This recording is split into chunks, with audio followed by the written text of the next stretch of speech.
Now we have the last case, and we are 10 minutes in advance, which is incredible. I think Fabio arrived from Milan. Fabio, do you want to introduce the company? Oh, okay, it's there. This is the only company from Milan. Thank you. Good afternoon to everybody. I'm Fabio De Contardi from Nextbit.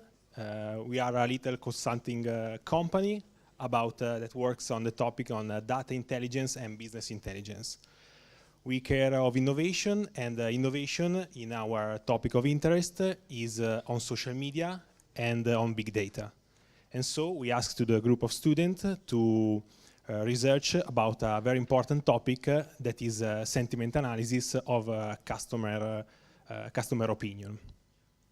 And so we give to the group of students a topic of interest, and then we left them free to test different approach for the sentiment analysis. I left to Eleonora to present the group.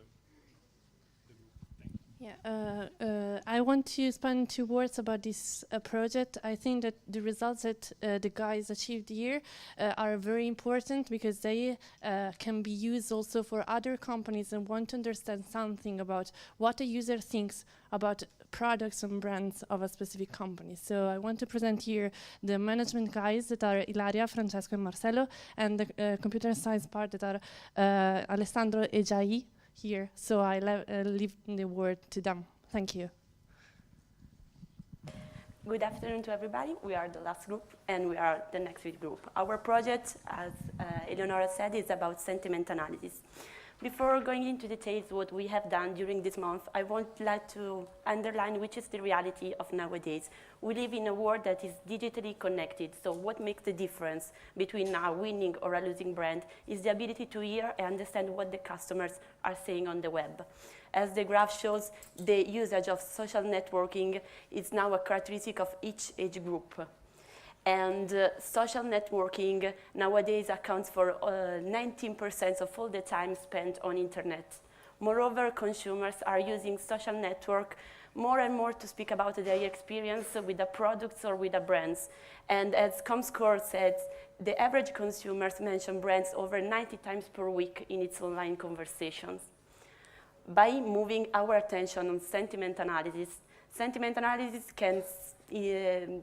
can define as the task of identifying the polarity of writers about a certain topic. So, combining social media and sentiment analysis that's required to find the conversation, track and understand the conversation, companies can understand who is speaking, why is speaking, what is speaking about, when and where the conversation took place. After having identified the opportunity that sentiment analysis gives, we focus on the traditional decision-making cycle.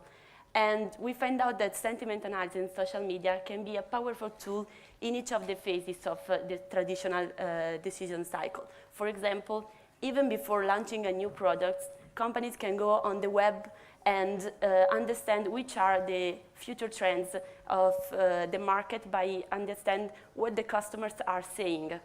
In the phase of measure with sentiment analysis, how the customers are speaking about their brands or their products. So if the comments are positive, negative, or neutral. And in the phase of feedback and corrective action, sentiment analysis can allow us to perform a faster decision-making and introduce real-time activities. Like, for example, a marketing campaign is not providing the results that the company was expected. So let's change in a real time. Okay. For this project, we have to investigate some approaches to sentiment analysis. This is the overall process that we follow it. The company, as was said, give us the topic that is home automation. Starting from this topic, we search the web in order to find proper sources for the home automation. Among them, we selected 3 main categories that are e-commerce, forum, and blogs. For each of them, we selected just few representatives. Once the source is selected, we developed and deployed some programs that are able to collect only the data we need and store all those data onto a database. We actually collected several thousands of examples that are comments for the e-commerce, blog posts for the blogs, and forum posts for the forums.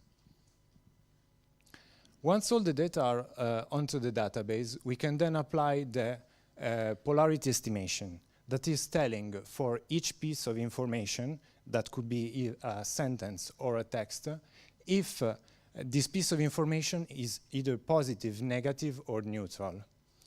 In parallel, we can do this task manually by humans.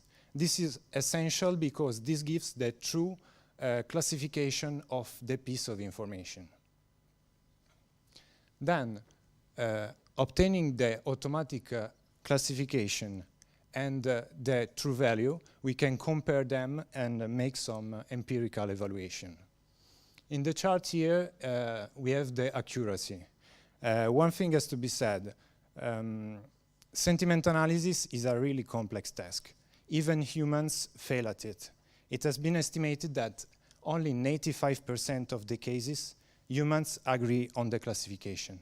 So we can consider 85% as an upper threshold. Let's talk first about the red algorithm. Is the algorithm based on SentiWordNet. We can think at it like a big dictionary. On this dictionary, all the words have their meanings, and all the meanings have some negative, positive, or neutral connotations.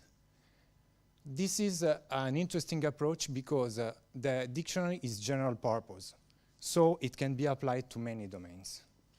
Conversely, the other three measures are using machine learning approaches. Those are interesting because this kind of approach learn from the data that you give in a preliminary phase, that is the training phase.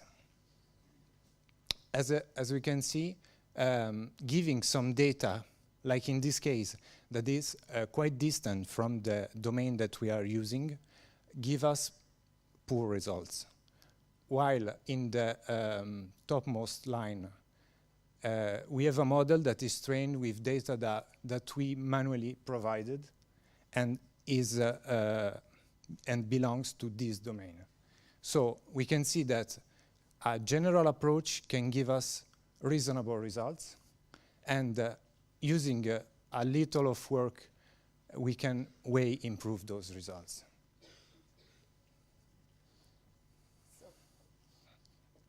Data gathered from sentiment analysis, how can be used for a company, by a company?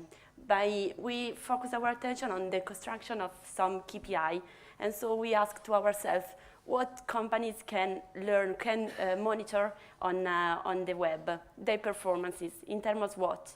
We develop a performance measurement system where our KPI were divided into 4 categories: product features, products, product categories, and brands. The pie chart show one of our KPI that was the brand polarity in a source. This source in particular is Amazon, and the KPI is calculated over 200 comments. And as we can see, Levington is the company that has the highest number of positive comments in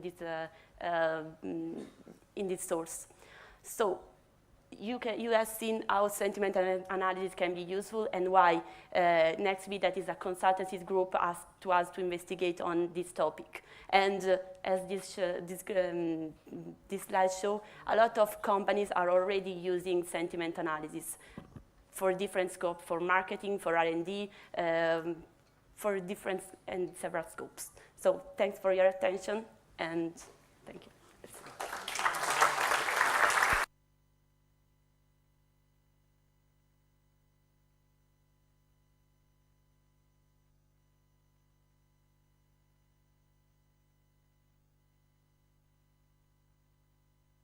Thank you for your great presentation.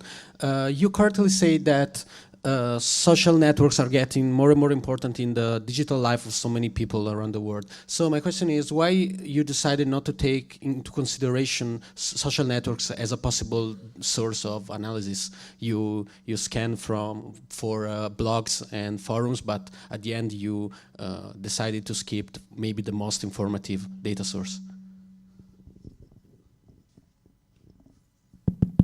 Okay, so first thing, social networks are a really broad category. So we have a lot of kind of social networks like Facebook, Twitter, Google+. Actually, the topic was fixed from the beginning.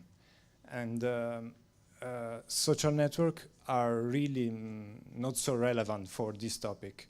There are domains that are really more used and talked on social networks, but we find out that for this particular domain there were few examples, and they were really scattered. There weren't real conversations, but most of them was isolated cases. So it was counterproductive to try to use such an effort in building an infrastructure over such few examples. It was a risk, but actually, yes, social network produce a really large amount of data. So maybe some company that deals with, I don't know, music, can use more profitably social networks. Thank you.